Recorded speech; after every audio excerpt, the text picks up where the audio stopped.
Mina olen Margus Tsahkna ja ma olen päris pikalt Eesti riigisüsteemis töötanud, nii valitsuses, Riigikogus kui ka erinevates organisatsioonides.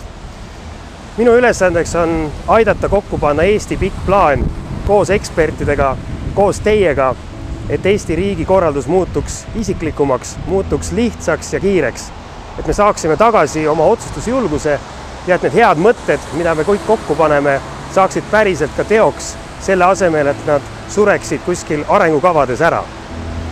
Eesti 200 on juba alates aastast 2019 tegelenud just nimelt nende oluliste ja suurte otsustega, mis võib-olla alguses ei ole niivõrd populaarsed, eriti ametnike seas, kuid hiljem kindlasti hakatakse meenutama seda kui ühte väga suurt pööret Eesti riigi arengus. Mida me tahame?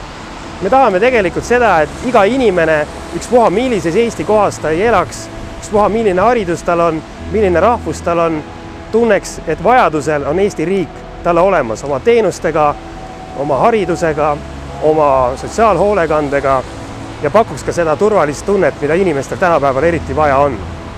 Eesti riigi korraldusega ei ole täna mitte keegi rahul. Kriis on välja toonud, et Eesti riik toimib aeglaselt, lohisevalt ja kogu selle bürokraatia sees on inimene kaduma läinud.